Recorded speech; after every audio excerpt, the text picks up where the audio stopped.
সব ঠিক থাকলে আগামীকাল অস্ট্রেলিয়ার উদ্দেশ্যে দেশ ছাড়বেন টাইগার ক্রিকেটাররা। তার আগে মিরপুর শেরেবাংলা জাতীয় ক্রিকেট স্টেডিয়ামে চলছে দলের শেষ সময়ের প্রস্তুতি। প্রায় 23 বছর পর অজিদের মাটিতে তাদের কন্ডিশনে টেস্ট খেলতে যাচ্ছে দল। ইতোমধ্যেই অস্ট্রেলিয়া ঘোষণা করেছে নিজেদের সেরা স্কোয়াডটাই। বাংলাদেশও প্রকাশ করেছে তাদের স্কোয়াড তালিকা। ইনজুরিতে আক্রান্ত সেই দলে যেমন রয়েছেন নাহিদ রানা, শরীফুল ইসলাম কিংবা লিটন দাসের মতো ক্রিকেটারদের ঘাটতি, তেমনই রয়েছে ওপেনারদের নিয়ে ভয়।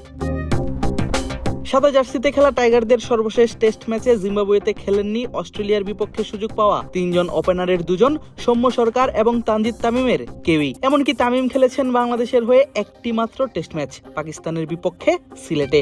অপরদিকে সৌম্য সর্বশেষ টেস্ট ম্যাচ খেলেছিলেন দেশের হয়ে প্রায় 4.5 বছর আগে। হারারে টেস্ট খেলা সাদমান ইসলাম 2 ইনিংসে করতে পেরেছেন মাত্র ব্যাট হাতে 29 রান।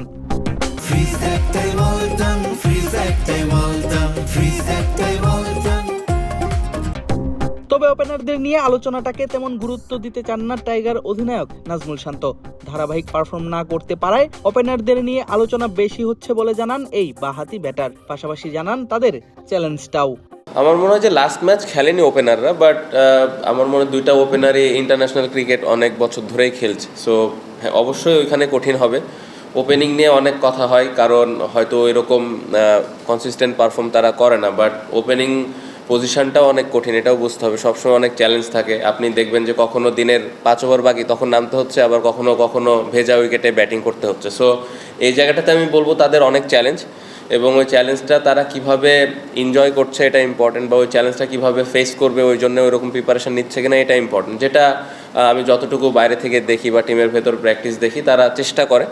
বাট আমি এগেন বলবো যে এই জায়গাটাতে যদি আমরা ইমপ্রুভ করতে পারি, এই জায়গাটাতে যদি আমরা কনসিস্টেন্ট হতে পারি, তাহলে আমাদের টেস্ট টিমটা আমার মনে হয় যে আরও এক স্টেপ আগায় যাবে। সো এই জায়গাতে মূল ফোকাস আছে আমাদের। তবে শুধু ওপেনিং নয়, অস্ট্রেলিয়ার স্কোয়াড ঘোষণার পর থেকে পুরো ব্যাটিং লাইন আপ নিয়েই চিন্তা বেড়েছে দর্শকদের। কেননা অজিদের প্রকাশ করা সেই শক্তিশালী স্কোয়াডে আছেন তাদের বেস্ট বোলিং লাইন আপটাই। ভয়ঙ্কর পেস্ট্রি, প্রেট কামিন্স, মিচেল স্টার্ক এবং জশ হ্যাজেলউডরা যেমন আছেন, তেমনই আছেন ভারতকে একা হাতেই বধ করা পেসার স্কট বোল্যান্ডো। লাল বলে বর্তমানে অন্যতম সফল স্পিনার নাথান লায়নও আছেন স্কোয়াডে। তবে অস্ট্রেলিয়ার এই শক্তিশালী বোলিং লাইনআপের বিপক্ষে খেলতে পারাটাকে বড় সুযোগ হিসেবে দেখছেন অধিনায়ক নাজমুল শান্ত। সংবাদ সম্মেলনে তিনি জানান, চ্যালেঞ্জের মুখোমুখি হওয়ার জন্য এক্সাইটেড দলের সবাই। নাম্বারের দিকে না যাই, আমার মনে হয়, আমি পার্সোনালি মনে করি যে এটা একটা অনেক বড় অপরচুনিটি এরকম বোলিংয়ের এগেনস্টে যদি আমরা ব্যাটসম্যানরা ভালো করতে পারি। এবং যতটুকু আমরা প্র্যাকটিস করার সুযোগ পেয়েছি এবং যতটুকু আমাদের মধ্যে কনভারসেশন হয়, আমরা প্রত্যেকটা ব্যাটসম্যান অনেক এক্সাইটেড যে এই ধরনের চ্যালেঞ্জ আমরা ফেস করার সুযোগ পাচ্ছি। সো কত রান আমরা বোর্ডে দিতে পারবো এদিকে আমরা যাচ্ছি না, এই চ্যালেঞ্জটা আমরা কত ভালোভাবে হ্যান্ডেল করতেছি এবং এই চ্যালেঞ্জটা আমরা এনজয় করছি কিনা। নর্মালি এই ধরনের বোলিং আমরা খুব বেশি একটা খেলার সুযোগ পাইনি টেস্ট ক্রিকেটে, সবসময় টিভিতে দেখারই সুযোগ হয়। সো এবার খেলতে পারছি অ্যাজ এ প্লেয়ার হিসেবে, এটা পার্সোনালি আমাকে অনেক আমার ভেতরে অনেক এক্সাইটমেন্ট কাজ করছে। সাম্প্রতিক সময়ে পেসারদের দুর্দান্ত পারফরমেন্সের পর ব্যাটারদের ব্যর্থতা যেন ফুটে উঠছে আরো বেশি। জিম্বাবুয়েতে হারারে টেস্ট হারের কারণ হিসেবে সরাসরি তাদের পারফরমেন্সকেই দোষারোপ করেছেন প্রধান নির্বাচক হাবিবুল বাশার সুমন।